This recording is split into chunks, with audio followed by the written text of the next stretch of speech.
আসসালামু আলাইকুম সুপ্রিয় শিক্ষার্থীরা, নবম ও দশম শ্রেণীর পদার্থবিজ্ঞান গতি ও কাজ ক্ষমতা শক্তি দ্বিতীয় ও চতুর্থ অধ্যায়ের একটি সমন্বিত প্রশ্ন, রাজশাহী বোর্ড 2015। এখানে এম ভরের দুটি গাড়ি যথাক্রমে 6 মিটার পার সেকেন্ড এবং 9 মিটার পার সেকেন্ড বেগে যাত্রা শুরু করে। একই সময়ে গন্তব্যস্থানে পৌঁছালো, অর্থাৎ একজনের বেগ ছিল 6 মিটার পার সেকেন্ড এবং আরেকটা গাড়ির বেগ ছিল 9 মিটার পার সেকেন্ড। তো এবং একই সময়ে গন্তব্যস্থানে তারা পৌঁছলো। গাড়ি দুটির ত্বরণ যথাক্রমে 5 মিটার পার সেকেন্ড স্কোয়ার এবং 3 মিটার পার সেকেন্ড, অর্থাৎ প্রথম গাড়ির ত্বরণ 5 মিটার পার সেকেন্ড স্কোয়ার, প্রথম গাড়ির বেগ 6 মিটার পার সেকেন্ড। দ্বিতীয় গাড়ির ত্বরণ 3 মিটার পার সেকেন্ড স্কোয়ার এবং দ্বিতীয় গাড়ির বেগ 9 মিটার পার সেকেন্ড। একই সাথে যাত্রা শুরু করছে এবং একই দূরত্ব অতিক্রম করে তারা গন্তব্যে পৌঁছালো ও একই সময়ে গন্তব্যস্থানে পৌঁছালো। সময় একই সময় গন্তব্যস্থানে গাড়ি দুটির ত্বরণ যথাক্রমে এত এত। আচ্ছা, তারিত চুম্বক বল কি আমরা আগে কটা দ্রুত করে নিই। দুটি চার্জিত বা তড়িৎ চার্জ আপেক্ষিক গতিতে থাকলে পরস্পরের উপর এক ধরনের তড়িৎ বল এবং চুম্বক বল প্রয়োগ করে।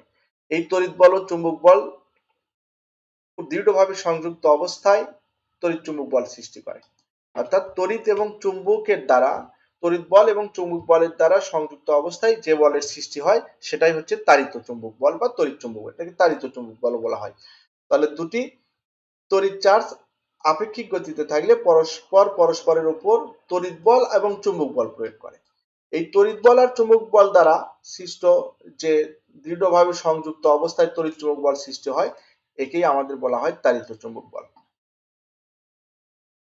এর পরের প্রশ্ন হচ্ছে, স্থির অবস্থায় কোনো বস্তু নিচের দিকে পড়তে থাকলে বেগের পরিবর্তন ব্যাখ্যা করো। বেগের পরিবর্তন 9.8 মিটার পার সেকেন্ড করে বেগ বৃদ্ধি পায় প্রতি সেকেন্ডে, কারণ আমরা অভিকর্ষ ত্বরণ জানি 9.8 মিটার পার সেকেন্ড স্কোয়ার।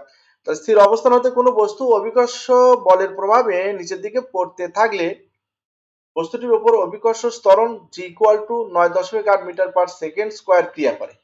এর অর্থ হচ্ছে প্রতি সেকেন্ডে 9.8 অভিকর্ষ ত্বরণ 9.8 মিটার পার সেকেন্ড স্কোয়ার ত্বরণ ক্রিয়া করে। এর অর্থ হচ্ছে বস্তুটির বেগ প্রতি সেকেন্ডে 9.8 মিটার পার সেকেন্ড করে বৃদ্ধি পায়। 9.8 মিটার পার সেকেন্ড স্কোয়ার ত্বরণ অর্থ এক সেকেন্ডে বেগ বৃদ্ধি পায় 9.8 মিটার পার সেকেন্ড। তাই বলা যায় অভিকর্ষ বলের প্রভাবে বস্তুটির বেগের পরিবর্তন হয়, অর্থাৎ বেগ বৃদ্ধি পায়।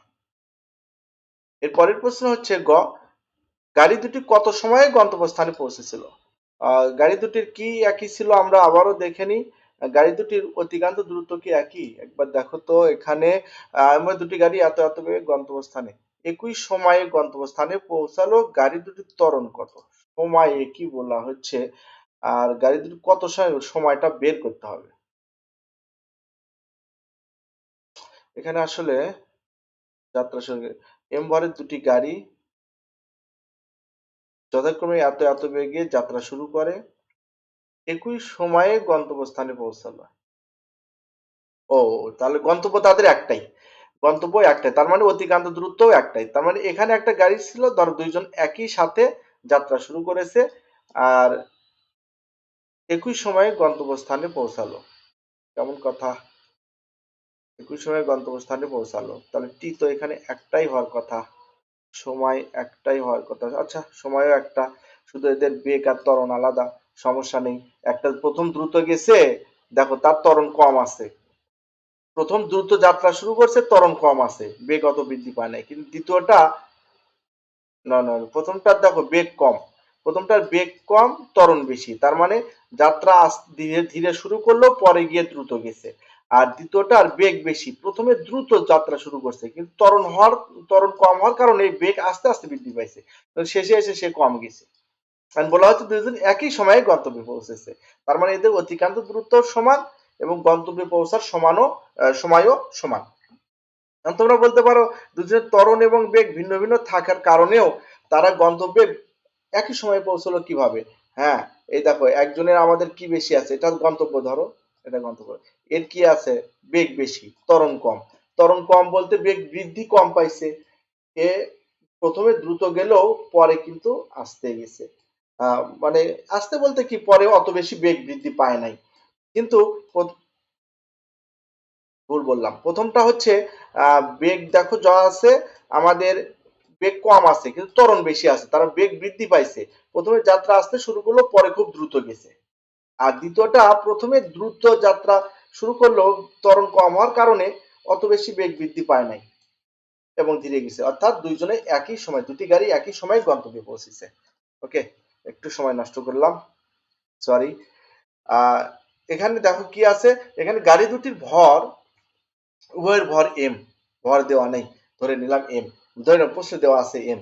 প্রথম গাড়ির আদিবেগ 6 মিটার/সেকেন্ড, আর দ্বিতীয় গাড়ির আদিবেগ ইউ2 9 মিটার/সেকেন্ড। প্রথম গাড়ির ত্বরণ a1 equal to 5 metre second square, আর দ্বিতীয় গাড়ির ত্বরণ 3 মিটার/সেকেন্ড স্কোয়ার। আমরা ত্বরণ এবং সময় দুটার একই ধরে নিব, দূরত্ব এবং সময় একই, গাড়ি দুটি টি সেকেন্ড সময়ে এস দূরত্ব অতিক্রম করে, উভয়ের সময় এবং অতিক্রান্ত দূরত্ব সেম। তাহলে প্রথম গাড়ির ক্ষেত্রে এখানে ত্বরণ এবং আদিবেগ এবং সময় এর মধ্যে সম্পর্ক থাকলে অতিক্রান্ত দূরত্বের সূত্র আমরা জানি ইউটি প্লাস হাফ এটি স্কোয়ার। তাহলে প্রথম গাড়ির ক্ষেত্রে আমরা লিখব ইউ1টি প্লাস হাফ এ1টি স্কোয়ার। এখানে আমরা মান বসিয়ে দিই, ইউ1 এর মান 6 এবং এ1 এর মান 5 বসিয়ে দিয়ে এখানে একটা সমীকরণ পেলাম আমরা, 1 নম্বর সমীকরণ। সেম একইভাবে আমরা দ্বিতীয় গাড়ির ক্ষেত্রে এরকম একটা সমীকরণ তৈরি করতে পারবো। যেহেতু উভয়ের অতিক্রান্ত দূরত্ব সমান, তাই উভয়ের ক্ষেত্রে আমরা এস প্রতীক ধরেছি। S equal to u t plus half a t square, এখানে 2 হবে, এ2টি স্কোয়ার। এ2 এর মান কত আছে 3, আর ইউ2 এর মান 9, বসাই দিলাম। 2 নম্বর আরো একটি সমীকরণ পেলাম। এই দুটা তুলনা করব, কি তুলনা করব, উভয়ই তো সমান, দুটাই এস, তাহলে আমরা কি লিখতে পারি, 6t, আগের সমীকরণ পেয়েছিলাম 6t plus 5/2t square equal to 90 plus 3/2t square. এখন আমরা টি স্কোয়ার গুলো এক পাশে করি এবং টি এক পাশে করি। আমরা তাহলে আমরা বাম পক্ষে লিখতে পারি 5/2t square, 5/2t square minus 3/2t square পার করে নিয়ে আসলাম, আর 90 আর 60 ডান পক্ষে নিয়ে গেলাম। তো এখান থেকে আমাদের টি স্কোয়ার কমন নিলে থাকে 5/2, 5/2 মানে কি আড়াই, আমরা এভাবে হিসাব করলে হিসাবটা সহজ হয়, 2.5, আর 3/2 মানে কি 1.5, 2.5 থেকে যদি 1.5 বাদ দাও কি থাকে, 1 থাকে, 1। তাহলে এখানে থাকতেছে আমাদের শুধু টি স্কোয়ার ইকুয়াল টু 3t, উভয় পক্ষ থেকে একটা করে টি বাদ দিয়ে দাও, তাহলে টি এর মান কত হয় 3 সেকেন্ড, সহজে সমাধান হয়ে গেল। তাহলে গাড়ি দুটি 3 সেকেন্ড পর গন্তব্যস্থানে পৌঁছাবে বা পৌঁছালো। এর পরের প্রশ্ন আছে, গাড়ি দুটির গতিশক্তির কিরূপ পরিবর্তন হবে, গাণিতিক যুক্তির সাহায্যে তোমার মতামত দাও। গতিশক্তির পরিবর্তন হচ্ছে, প্রথম গাড়ির আমরা শুরুতে গতিশক্তি নির্ণয় করব, আচ্ছা একবারই আমরা দুটা করব। গতিশক্তির পরিবর্তন যেহেতু বলছে, আমরা এভাবে করলে করতে পারতাম যে শুরুতে গতিশক্তি, শুরুতে তো বেগ দেওয়া ছিল, শুরুতে গতিশক্তি বের করব এবং শেষে গতিশক্তি বের করব, বের করে বিয়োগ করে দিব, দ্বিতীয়টারও বের করে বিয়োগ করে, কিন্তু ওভাবে না করে আমরা যদি এভাবে করি, আমরা উভয় গাড়িরই গতিশক্তির পরিবর্তন একসাথে বের করব। দেখো কিভাবে একসাথে বের করতে পারি, আমি প্রশ্নের মধ্যে গিয়ে বিষয়টা আবার তোমাদের বুঝিয়ে দিব। তো এখানে আমাদের বেগ দরকার, উভয়েরই বেগ দরকার, আদি বেগ দরকার এবং শেষ বেগ দরকার।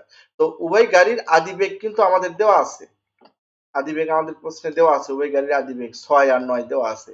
শেষ বেগ মানে 3 সেকেন্ড পরের বেগ নির্ণয় করতে হবে, অতিক্রান্ত সময় 3 সেকেন্ড। গতিশক্তির সূত্র হচ্ছে হাফ এমভি স্কোয়ার, এই কথাটা তোমাদের বলাই হয় নাই, হাফ এমভি স্কোয়ার মানে বেগের উপর বর্গ, হাফ এম বেগের উপর বর্গ। তো এই কারণে আমাদের আদি গতিশক্তি বের করলেও হাফ এমভি স্কোয়ার আদি বেগ লাগবে, এবং শেষ গতিশক্তি বের করলেও হাফ এমভি স্কোয়ার শেষ বেগ লাগবে, উভয় গাড়িরই। তাহলে আমরা যেহেতু দুটা একসাথে বের করব, সেটা কিভাবে করা যায় দেখো, পরিবর্তন বলতেই তো বিয়োগ। তো 3 সেকেন্ড পর প্রথম গাড়ির বেগ v1 হলে আমরা শেষ বেগের সূত্র কি জানি, v equal to u plus at, v equal to u plus এটি।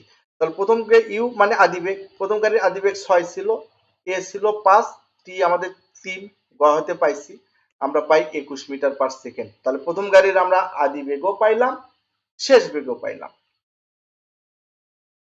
আবার 3 সেকেন্ড পরে দ্বিতীয় গাড়ির শেষ বেগ আমরা v2 ধরলাম। আমরা শেষ বেগের সূত্র অনুসারে জানি v equal to u plus এটি।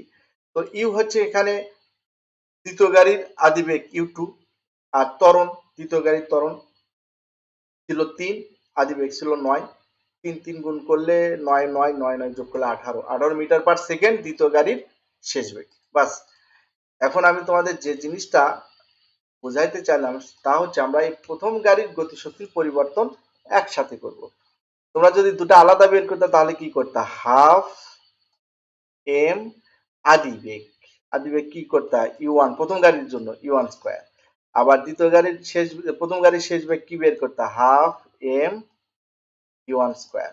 পরে শেষে এসে এটা বিয়োগ করে দিতে না, তো এই বিয়োগটাই আমি প্রথমেই করে দিব, তাহলে সহজে বের হবে। কিভাবে, হাফ এম শেষ গতিশক্তির থেকে আদি গতিশক্তির বাদ, আর হাফ এম এখানে কমন নেওয়া হয়েছে, এর সাথেও কিন্তু হাফ এম ছিল, তাহলে শেষ গতিশক্তি থেকে আদি গতিশক্তি মাইনাস করলে আমরা একই সাথে গতিশক্তির পরিবর্তন নির্ণয় করতে পারতেছি।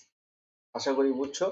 তো এখানে হাফ এম, এম তো নাই, এম আমাদের এমই হবে, 21 স্কয়ার মাইনাস 6 এর উপর স্কয়ার, 21 এর স্কয়ার হলে 441 হয়, আর 6 হলে 36, 41 441 থেকে 36 বাদ দিলে 405 থাকে, তাহলে হাফ এম, তাহলে 405 কে আবার 2 দ্বারা ভাগ করো, 202.5 এম, এম বলতে গাড়িটির ভর দেওয়া ছিল না, এমই ছিল, আমরা এখানে এমই রাখবো, 202.5 এম জুল।